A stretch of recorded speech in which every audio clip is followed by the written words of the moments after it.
तो दोस्तों शुरू करते हैं हम हमारी कहानी को। शहर के कोने में एक पुरानी और वीरान हवेली थी जिसे लोग भूतों की हवेली कहते थे।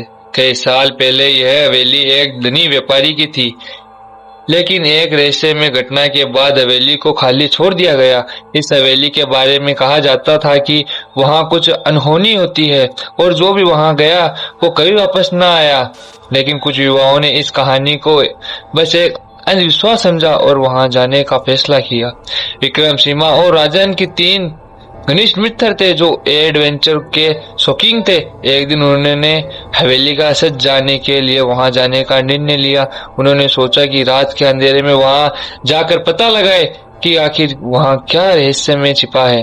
रात के गहरे सन्नाटे में वे तीनों उस हवेली की ओर आगे बढ़े। हवेली के आसपास का माहौल ही अजीब था। हवेली की खिड़कियां से घुसती ठंडी हवाएं में एक अजीब सी खामोशी थी जो उनके दिलों में डर का संचार कर रही थी। हवेली के गेट पर एक पुराना ताला लटक रहा था, लेकिन जैसे ही उन्होंने उसे छुआ वो ताला अपने आप खुल गया।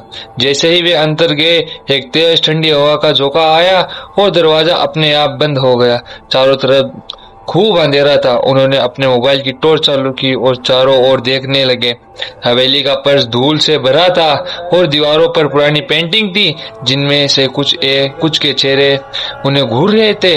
दीवारों पर मकड़िया के जाले और फर्श पर टूटे फूटे फर्नीचर के टुकड़े पड़े थे। वे लोग हवेली के हर कमरे में गए, लेकिन वहां उन्हें कोई भी नहीं मिला, कुछ भी ना मिला।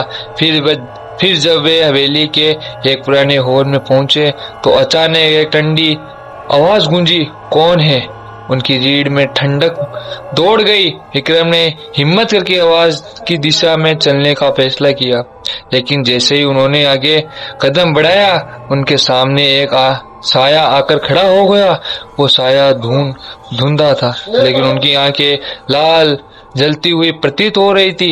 विक्रम और सीमा की चीख निकल गई, लेकिन राजा ने उन्हें शांत रहने को कहा और समस्या की वे सभी भी इसे विज्ञान का हिस्सा मानकर ही देखेंगे। मगर जैसे ही वो साया आगे बढ़ा विक्रम को एक धक्का लगा और वो जमीन पर गिर गया। उसी वक्त राजन के हाथ से टॉर्च गिर गई और चारों ओर अंधेरा छा गया। अंधेरे में एक हल्की आवाज आई, जो भी इस हवेली में जाएगा वो यहीं का होकर रह जाएगा। वे तीनों पूरी तरह भयभीत हो गए थे। उन्होंने जितनी जल्दी हो सके बाहर निकलने का प्रयास किया, लेकिन हर दरवाजे बंद हो चुका था। सीमा चिल्लाते हुए कहा, हमें माफ कर दो, हम सिर्फ इस हवेली को देखने आए थे। तभी हवेली के कोने से एक वृद्धा का चेहरा दिखाई दिया। वो अजीब सी दिख रही थी। उसकी आंखें में अजीब सा दर्द और क्रोध था। उसने कहा, तुम लोग ने मेरी नींद को भंग कर दिया है। तीनों दोस्तों ने उससे माफी मांगी, लेकिन वृद्धा ने उनकी बात नहीं मानी और अपने हाथों को उठाया।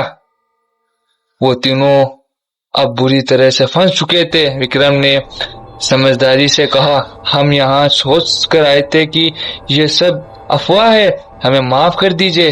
तभी एक तेज हवा का झोंका आया और एक दरवाजा खुल गया। वृद्धा ने उसकी माफी स्वीकार की और कहा, जाओ लेकिन वापस मत आना। तीनों ने तेजी से बाहर की ओर दौड़ लगाई और आखिरकार हवेली से बाहर निकल गए। उन्होंने कसम खाई कि दोबारा कभी ऐसी मूर्खता नहीं करेंगे और किसी भी जगह के इतिहास और उसकी कहानियां का सम्मान करेंगे।